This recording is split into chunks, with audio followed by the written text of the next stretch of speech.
महाकवि भूषण का अगला पद। उत्तरी पलंग ते न दियो है धरा पे पग, तेऊ सग बग निस दिन चली जाती है, अति अकुलाती मुरझाती न छिपाती गात, बात न सुहाती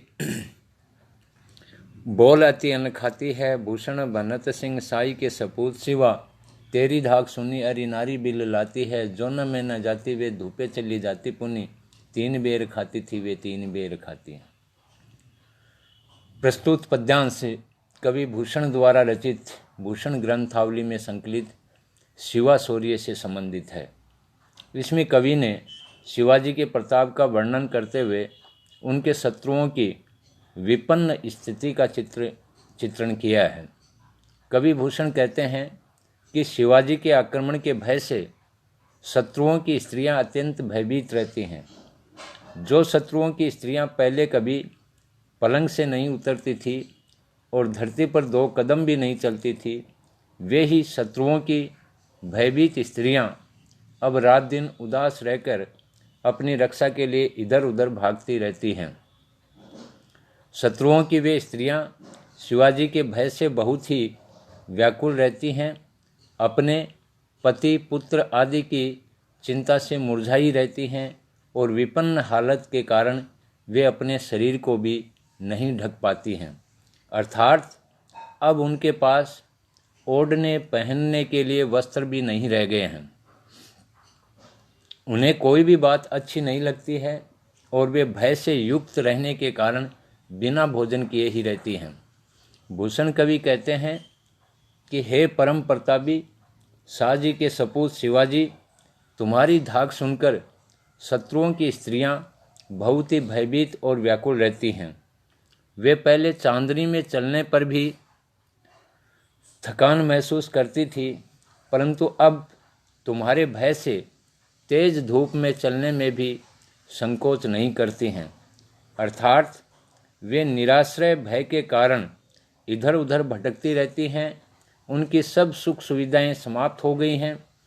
पहले तो वे शत्रु स्त्रियां दिन में 3 बार भोजन किया करती थी, परंतु अब वे केवल 3 बेर फल खाकर ही अपनी भूख मिटाती हैं। प्रस्तुत पद्यांश में कवि भूषण ने शिवाजी के पराक्रम का वर्णन करते हुए उनके शत्रुओं की बुरी दशा का अतिशयोक्तिपूर्ण चित्रण किया है। इसमें अपने आश्रयदाता के प्रति श्रद्धा भाव की प्रधानता है। प्रस्तुत पद्यांश में अनुप्रास, यमक, आक्षेप एवं अतिशयोक्ति अलंकार प्रयुक्त हुआ है। अगला पद। ऊंचे घोर मंदिर के अंदर रहने वाली, ऊंचे घोर मंदिर के अंदर रहती है, कंदमूल भोग करे कंदमूल भोग करे, 3 बेर खाती थी वे 3 बेर खाती हैं। भूषण शिथिल अंग भूषण शिथिल अंग, बिजुन डुलाती थी वे बिजुन डुलाती हैं। भूषण बनत शिव राजवीर तेरे त्रास, नगन जड़ाती थी वे नगन जड़ाती हैं। प्रस्तुत पद्यांश में कवि भूषण ने शिवाजी की प्रशस्ति एवं उनके शौर्य का वर्णन किया है। शिवाजी के शौर्य के परिणाम स्वरूप शत्रु पक्ष की दुर्दशा का चित्रण इस पद्यांश में कवि भूषण ने किया है। कवि भूषण कहते हैं कि छत्रपति शिवाजी के भय से शत्रु पक्ष की बड़ी दुर्दशा हो गई है। पहले शत्रुओं की स्त्रियां ऊंचे ऊंचे महलों में निवास करती थी, किंतु अब वे भयभीत होकर ऊंचे पर्वतों की घनघोर गुफाओं में रहती हैं। जो शत्रु पक्ष की स्त्रियां पहले मीठे मधुर भोजन खाती थी, वे अब जंगलों में भटकती हुई पेड़ पौधों की जड़ें आदि खाकर अपना गुजारा करती हैं। जो स्त्रियां पहले दिन में 3 बार भोजन करती थी, वे अब वनों में झाड़ियों से चुनकर 3-3 बेर खाकर बड़ी मुश्किल से जीवन यापन करती हैं। पहले उनके अंग अंग आभूषणों के बोझ से जकड़े या लदे हुए रहते थे, परंतु अब भूख की पीड़ा से उनके अंग जो हैं वो ढीले पड़ गए हैं। जो शत्रु नारियां पहले राजमहलों में रहती हुई दूसरों से पंखे डुलवाती थी, वे अब निर्जन जंगलों में अकेले डोलती भटकती रहने पर मजबूर हैं। जो शत्रु रमणियाँ पहले हीरे मोतियों के आभूषणों से जड़ी सजी रहती थी, वे अब शिवाजी के भय से राजमहलों से पलायन करके जंगलों में नंगे शरीर जाड़े से ठिठुरती रहती हैं। प्रस्तुत पद्यांश में कवि भूषण ने शिवाजी के पराक्रम का अतिशय वर्णन किया गया है, इसलिए इसमें अतिशयोक्ति अलंकार है। शत्रु पक्ष के भय का अच्छा चित्रण हुआ है। नायक पक्ष में वीर रस तथा शत्रु पक्ष में भयानक रस का वर्णन भी इसमें द्रष्टव्य है। प्रस्तुत पद्यांश में यमक और अनुप्रास अलंकारों का प्रयोग हुआ है। अगला पद,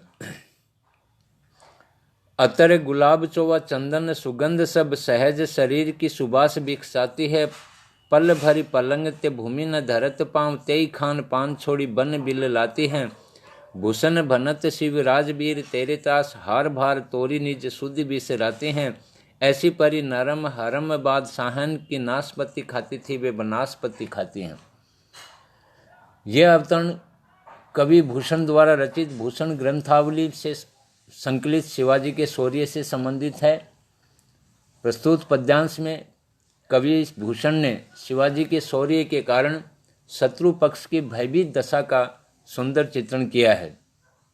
कवि भूषण कहते हैं कि शत्रुओं की जो स्त्रियां पहले इत्र, गुलाब, चोवा और चंदन आदि सुगंधित द्रव्यों से शरीर की स्वाभाविक सुगंध को फैलाती रहती थी और जो एक क्षण के लिए भी पलंग से धरती पर पैर नहीं रखती थी, अर्थात सब तरह के सुख भोग में विश्राम करती रहती थी, वे ही शत्रु नारियां शिवाजी के शौर्यपूर्ण आक्रमणों के कारण समस्त खानपान एवं सुख सुविधाएं छोड़कर भयभीत बनी रहती हैं तथा कांपती रहती हैं। कवि भूषण कहते हैं कि हे वीरवर शिवाजी, आपसे भयभीत रहकर शत्रु नारियां अपने हार आदि आभूषणों की सज्जा को तोड़कर अपनी चेतना या यादाश्त को भी भूल जाती हैं। औरंगजेब आदि मुगल बादशाहों के वैभवमय महलों के रनिवासों में उनकी नारियां इसी तरह भयभीत पड़ी रहती हैं अथवा वे महलों को छोड़कर इधर उधर भटकती रहती हैं। पहले वे नाशपाती आदि फल खाती थी, परंतु अब वे वनस्पति अर्थात जंगली बेल पत्तियों को खाकर अपना जीवन यापन करती हैं। प्रस्तुत पद्यांश में शिवाजी के पराक्रम का अतिशय वर्णन किया गया है। शत्रु पक्ष की भयभीत दशा को प्रतिनायक की दृष्टि से दर्शाया गया है। अनुप्रास और यमक तथा श्लेष अलंकार का प्रयोग हुआ है।